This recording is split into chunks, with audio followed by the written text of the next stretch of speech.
Hello everyone, नमस्कार। मैं मनु कुमार, आप सभी का स्वागत है हमारे अपने YouTube channel MK competition paradise में।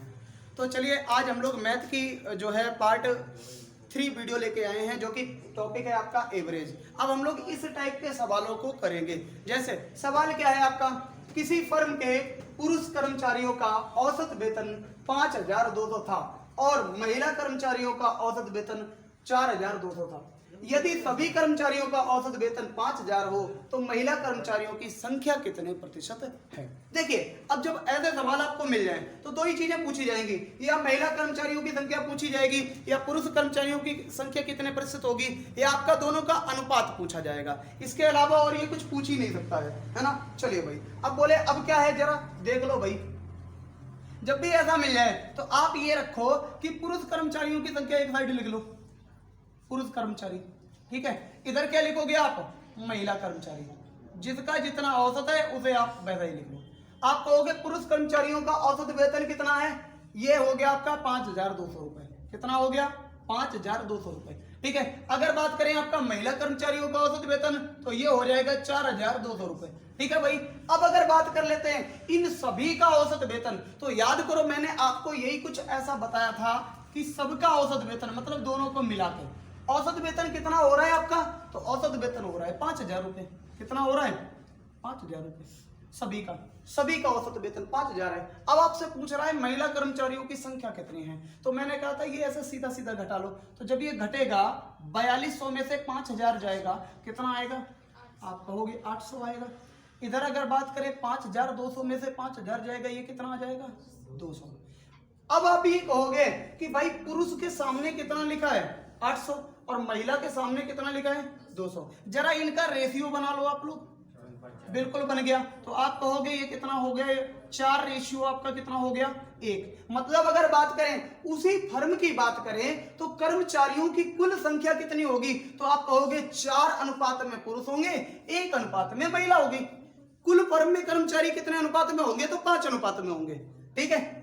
अब आपसे पूछा क्या जा रहा है कि महिला कर्मचारियों की संख्या कितने प्रतिशत है। अब पूछा जब ये जा रहा है महिला कर्मचारियों की संख्या कितने प्रतिशत है, तो यही तो कहना चाह रहा है कि महिला कर्मचारी कुल फर्म के कर्मचारियों का कितने प्रतिशत है, यही तो कहना चाह रहा है, ठीक है भाई। तो अब एक बात बताओ, महिला है कितनी, तो आप कहोगे 1 है भाई, अनुपात के हिसाब से। कुल फर्म में कितने व्यक्ति हैं, आप कहोगे तो 4 अनुपात में आपके पुरुष हैं और 1 अनुपात में महिला हैं। तो कुल फर्म में कितने लोग हो गए, आप कहोगे 5, और गुणा कर दोगे आप 100 का, तो आंसर कितना आ जाएगा भाई आपका, 20%। इतनी क्या है इस फर्म में, महिलाएं हैं। क्या बात समझ में आ गई। अगर मैं यहाँ पे ये कह देता महिला प्रतिशत आ गया, ये भाई महिलाओं का प्रतिशत आ गया, ठीक है। अगर मैं यहां पे ये कह देता बताओ पुरुष कितने प्रतिशत हैं, तो आप आराम से निकाल लेते। बोले कैसे, तो याद बताओ भाई, हमने आपको ये बताया था कुल कितने पुरुष हैं, 4 अनुपात में पुरुष हैं, ठीक है। तो 4 अनुपात में पुरुष हो गए। फर्म में कुल कितने लोग हैं, आप कहोगे दोनों मिलाओगे तभी तो कुल फर्म के लोग निकलेंगे। तो अब ये कितने हो गए आपके, 5, गुणा कितना हो जाएगा, 100। तो बताओ पुरुष कितने परसेंट हैं, तो आप कहोगे 20 चौकू 80% आपके पुरुष हैं। तो देखो, जब ऐसे सवालों में महिला का परसेंट पूछा जाए निकाल सकते हो, पुरुष का परसेंट पूछा जाए निकाल सकते हो, और तीसरा जो इस सवाल में सबसे जरूरी पूछा जाएगा वो ये पूछा जाएगा इन दोनों का अनुपात कितना है, तो वो तो आपका पहले ही निकल आता है। क्या बात समझ में आ गई, इस सारी चीजों को सब समझ गए ना। अब जैसे हम इसी सवाल को थोड़ा इसी को आगे टाइप से अगला सवाल मतलब बोलते हैं, इसी टाइप का है, ठीक है। जैसे मैं इधर लिख देता हूं आपका सवाल, ठीक है, इधर सवाल लिखता हूं मैं, और ध्यान से देखना, आप लोग नोट कर लो और देख लो। एक कक्षा में छात्रों का औसत वजन 60 केजी है। ध्यान से देखना, छात्रों का नहीं, मैं ये कह सकता हूं विद्यार्थियों का।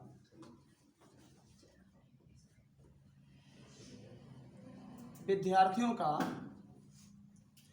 औसत वजन 60 केजी है। यदि छात्रों का औसत वजन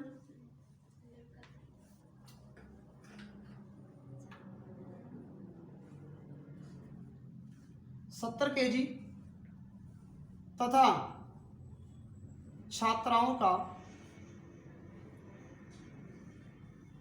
औसत वजन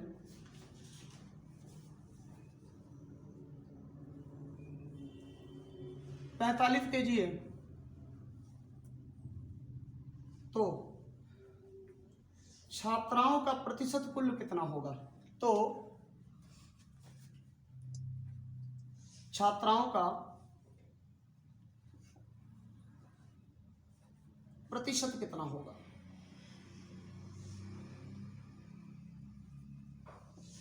ठीक है, ये सवाल को आपको सॉल्व करना है। भाई कुल विद्यार्थियों का औसत वजन कितना है? 60 है। छात्रों का कितना है? 70 है। छात्राओं का कितना है? 45 है। क्या आप इस तरीके से इसका रेशियो बना लोगे? जब रेशियो बन जाएगा फिर तो आप आसानी से निकाल सकते हो किसका परसेंटेज पूछा गया है। ठीक है, एक सवाल मैं और आपको बोलता हूं और जल्दी से इसका आंसर बताइएगा। एक सवाल मैं और आपको बोलता हूं, जैसे अगर तो बोल दिया जाए एक कंपनी में सभी कर्मचारियों का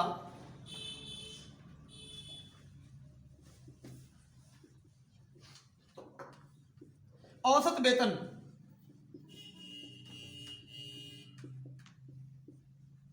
40,000 है, 40,000 रुपए है। ठीक है, यदि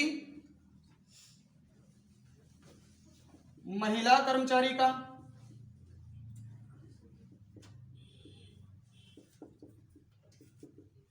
वेतन 3,000 रुपए हो, 3,000 नहीं सॉरी 30,000 रुपए हो, 30,000 रुपए हो,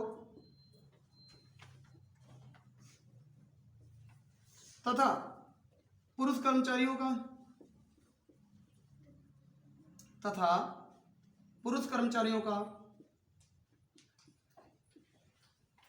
55,000 रुपए हो, तो कंपनी में कितने प्रतिशत महिलाएं हैं?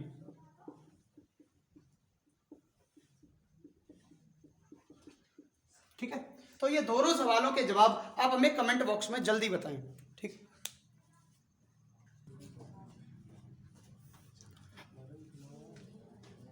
तो इस सवाल में जो पहला आपका क्वेश्चन बताया था इसमें आपका आंसर आएगा छात्राओं का प्रतिशत 40% आएगा।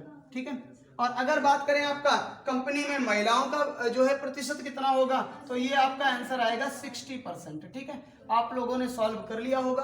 तो अब हम लोग चलते हैं नेक्स्ट टाइप पे। ठीक है, तो देखिए भाई, अब आपको जो सवाल मिलेंगे ना वो इस तरीके से मिलेंगे। एक विद्यालय में 132 विद्यार्थियों का औसत अंक आपका 40 है। यदि उत्तीर्ण हुए विद्यार्थियों का औसत अंक 42 है तथा अनुत्तीर्ण हुए विद्यार्थियों का औसत अंक 20 है, तो ज्ञात कीजिए। अब देखो, आपको एग्जाम में कोई एक ही सवाल पूछेगा, लेकिन मैं आपको यहाँ पे 3 सवाल बताता हूँ। कौन सा? उत्तीर्ण विद्यार्थियों की संख्या कितनी है, इसके बाद में अनुत्तीर्ण विद्यार्थियों की संख्या कितनी है, और दोनों की संख्या का अंतर कितना है। ठीक है, अब अगर आप पिछले वाले सवालों से इसकी कंपैरिजन करो तो देखो लगेंगे सेम वैसे ही, लेकिन जैसे ये एक पिछला वाला सवाल लिखा हुआ है, एक कंपनी में सभी कर्मचारियों का औसत वेतन 40,000 है। अब देखो यहाँ पे जो सभी कर्मचारी थे इनकी कुछ संख्या नहीं दी थी, एग्जैक्ट कोई वैल्यू नहीं थी, बस सभी कर्मचारी दिया था, तो आपने सेम वैसे ही करके निकाल दिया था। यहाँ पर लेकिन जो है विद्यालय में विद्यार्थियों की संख्या भी दी गई है। कितनी दी गई है? 132। इसी वजह से आपसे उत्तीर्ण हुए विद्यार्थियों की संख्या भी पूछ रहा है, अनुत्तीर्ण हुए विद्यार्थियों की संख्या पूछ रहा है, दोनों का अंतर भी पूछ रहा है। जब संख्या दी है तब, जैसे इसमें संख्या नहीं दी थी तो यहाँ पे सिर्फ परसेंटेज पूछ रहा था, कोई अंतर नहीं पूछ रहा था। ठीक है, चलिए तो अब हम लोग बात करें, सेम वैसे ही हमें इन सवालों को सॉल्व करना है। अगर बात करें क्या क्या है तो देख लीजिएगा भाई, देख लीजिए कैसे करेंगे। सेम चीज क्या है आपका, एक तरफ आप लिखोगे उत्तीर्ण विद्यार्थी, उत्तीर्ण विद्यार्थी। ठीक है, एक तरफ क्या लिखोगे? अनुत्तीर्ण विद्यार्थी, अनुत्तीर्ण। अगर यहाँ पे होता छात्र छात्राएं होता तो एक तरफ छात्र एक तरफ छात्राएं लिख देते। ठीक है, अब बात करें उत्तीर्ण कितने हैं, उत्तीर्ण का औसत अंक कितना है, तो आप कह रहे हो क्या है आपका यहाँ पे सवाल, उत्तीर्ण हुए विद्यार्थियों का औसत अंक 42 है, तो उत्तीर्ण का कितना है? 42 औसत अंक है। अनुत्तीर्ण हुए विद्यार्थियों का औसत अंक कितना है? ये 20 है। तो चलिए भाई अनुत्तीर्ण का कितना है? 20 है। चलिए भाई ठीक है, बहुत बढ़िया। और इसी तरीके से अब बात करें इनका, क्या करेंगे, दोनों को मिला के औसत अंक कितना है भाई? सभी विद्यार्थियों का कितना है? तो 40 है। तो सभी विद्यार्थियों का आपका 40 है, तो देखो भाई 40 कर दिया। अब इसे घटा लीजिएगा, तो जब आप इसे घटाओगे तो 20 में से 40 गया, इधर कितना है आपका? 20 आ गया। ये 42 में से 40 गया, इधर कितना है आपका? 22 आ गया भाई, नहीं सॉरी 2 आ गया। कितना आ गया? 2। 42 में से 40 जाएगा, 2 आ जाएगा। जरा इनका रेशियो निकाल लो भाई, रेशियो कितना है? तो आप कहोगे 1 रेशियो कितना हो गया? 10। 1 रेशियो 10 हो गया। अब अगर बात आपसे पूछी जाए उत्तीर्ण हुए विद्यार्थी 10 अनुपात में हैं और अनुत्तीर्ण हुए विद्यार्थी 1 अनुपात में हैं। अगर मैं बात करूं पूरे कक्षा के विद्यार्थी किस अनुपात में हैं, तो कक्षा तो भाई जब ही तो निकलेगी जब उत्तीर्ण और अनुत्तीर्ण दोनों जोड़ लेंगे, क्योंकि एक ही कक्षा में से विद्यार्थी कुछ उत्तीर्ण हो गए और कुछ आपके अनुत्तीर्ण हो गए। तो पूरी कक्षा में कुल विद्यार्थी कितने होंगे? आप कहोगे 11 अनुपात में होंगे। और 11 की वैल्यू कितनी दी गई है? तो भाई कुल छात्र कितने दिए गए हैं आपको? वो दिए गए हैं 132। तो 11 की वैल्यू कितनी है आपकी? आप कहोगे 132 है भाई, गुणा जिसे जो है काट दीजिएगा। कितने गुना आ गया? 12 गुना आ गया। अब अगर आपसे पूछ लिया जाए पहला सवाल, उत्तीर्ण विद्यार्थियों की संख्या कितनी है, तो उत्तीर्ण कौन सा भाग हुआ है? 10 भाग हुआ है। तो भाई 12 का गुणा जो है हम किस में कर देंगे? 10 में कर देंगे, क्योंकि 11 की वैल्यू भाई 132 है। तो बताओ 1 की वैल्यू कितनी होगी जब आप काट लोगे? 1 की वैल्यू 12 हो जाएगी। 1 की वैल्यू 12 हो जाएगी, तो 10 की वैल्यू कितनी करोगे? तो आप कहोगे 12 गुना कर देंगे। आंसर कितना आएगा? 120 विद्यार्थी ऐसे हैं जो कैसे हो गए आपके? उत्तीर्ण। तो इसका आंसर कितना आ जाएगा? 120 विद्यार्थी हो गए उत्तीर्ण। अब अगर बात करें अनुत्तीर्ण आपको निकालना है, तो 1 में गुणा कर दोगे कितने का? 12 का। ठीक है, क्योंकि जितना ये गुणज है ना उतना ही गुणा कर दो 12 का। तो 12 का भाई 1 की वैल्यू 12 आई थी, तो 12 का गुणा कर दो, तो भाई ये तो 12 ही आ जाएगा। बोले विद्यार्थी अनुत्तीर्ण कितने हैं, तो ये विद्यार्थी कितने हो गए आपके? 12 अनुत्तीर्ण हो गए। अब अगर आपसे ये पूछ लिया जाए कि बताओ दोनों की संख्या का अंतर कितना है, तो देखो अगर आप चाहो ऐसे ही निकाल लो घटा के, और अगर इन्हें नहीं निकालना है, सपोज ये भी नहीं मालूम है, ये भी नहीं मालूम है आपको, तो क्या करो, इन अनुपातों का अंतर कर दो। क्योंकि भाई 10 अनुपात में विद्यार्थी पास हो रहे हैं, 1 अनुपात में विद्यार्थी फेल हो रहे हैं, तो भैया इनका अंतर कितना है? आप कहोगे इनका अंतर 9 अनुपात का है, और 9 अनुपात में गुणा कितने का करेंगे? 12 का कर देंगे। आपका आंसर इतना आ जाएगा 108, और यही आपका बिल्कुल राइट आंसर है। कितना हो गया? 108। तो ये सारे सवाल आपको उम्मीद करते हैं समझ में आए होंगे। अब देखो इसी टाइप का मैं क्वेश्चन यहां पर आपको एक बोल देता हूं, ठीक है, और इसे आपको जो है सॉल्व करना है। सवाल इन्हीं तीनों को ज्ञात करना होगा उनमें भी, ठीक है। जैसे एक मैं क्वेश्चन लिखता हूं, एक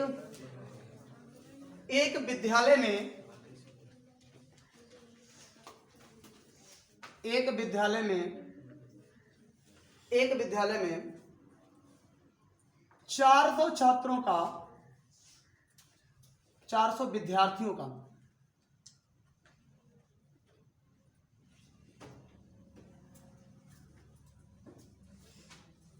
औसत अंक 70% है, ठीक है। औसत अंक 70 है, ऐसे लिख लो, ठीक है, 70 है। यदि उत्तीर्ण हुए विद्यार्थियों का,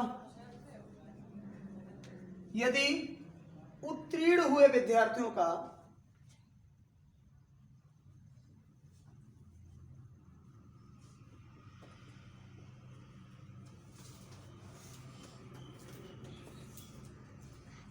उत्तीर्ण हुए विद्यार्थियों का 80% तथा अनुत्तीर्ण का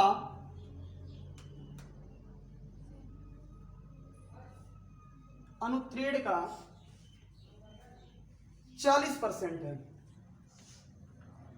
40% है, तो ज्ञात कीजिए। अब क्या ज्ञात करना है?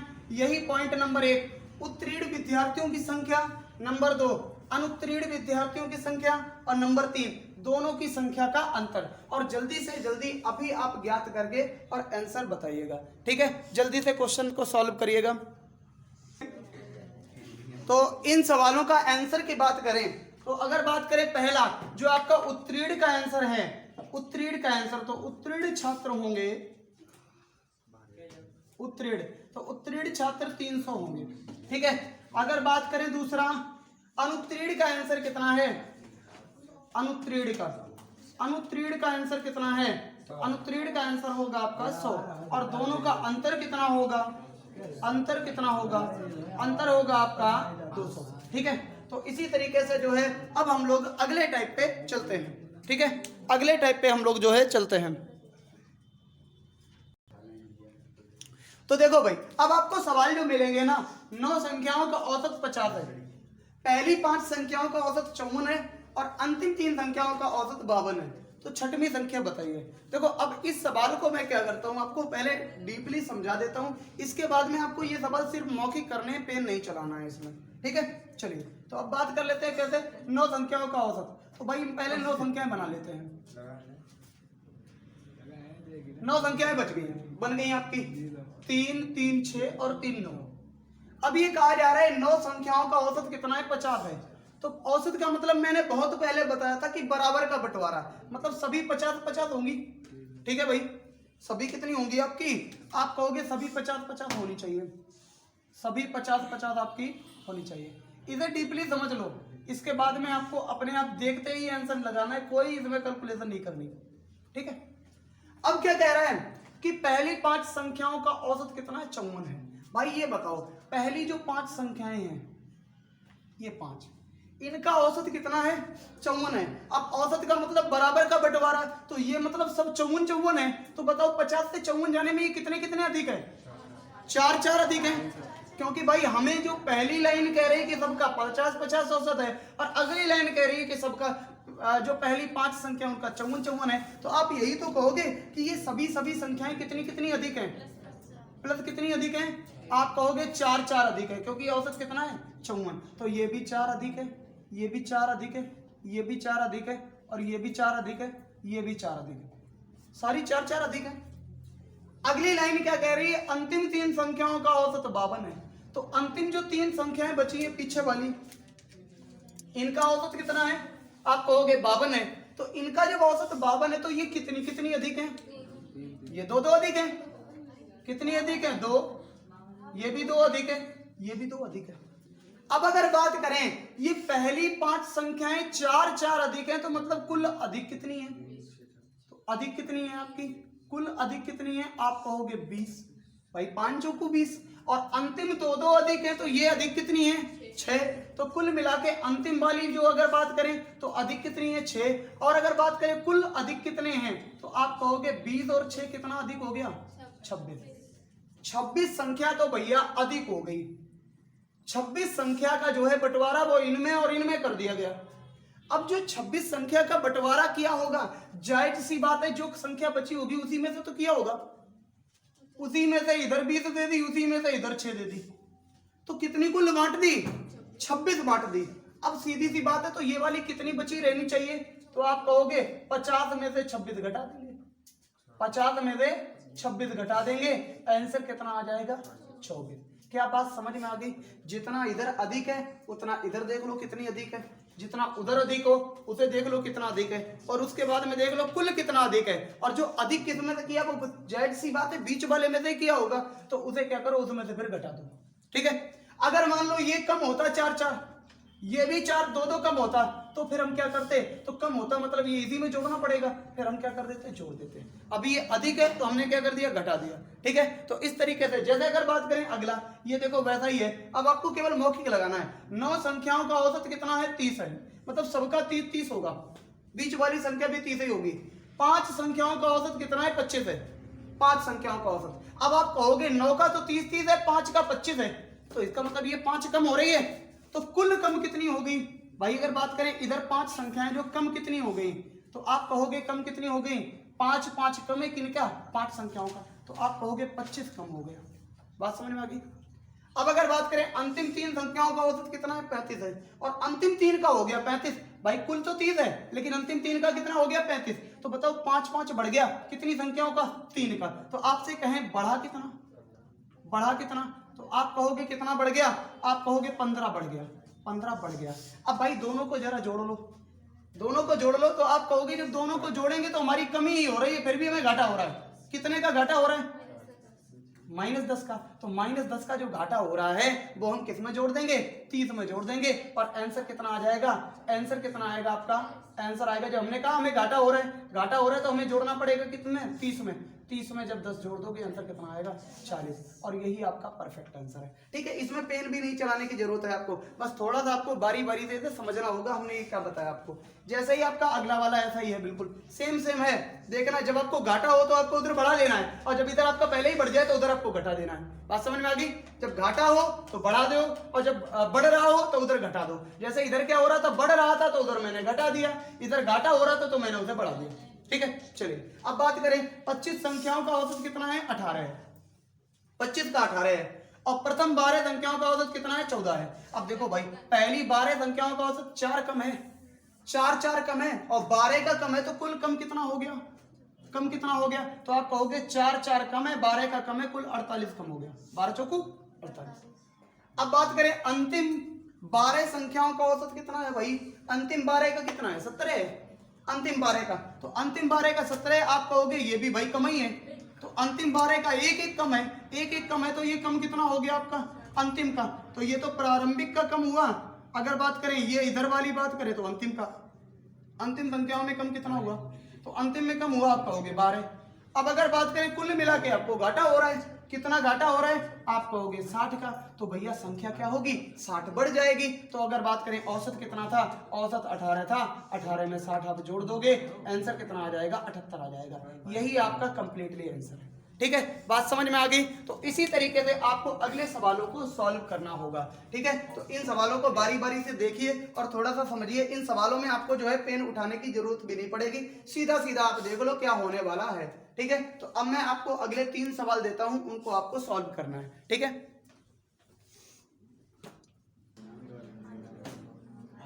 तो अब जो सवाल आएंगे वो इस तरीके से हैं। जो आपको 3 सवाल बताए थे वो सारे दे दिए मैंने। मौखिक इन सवालों को करते हैं।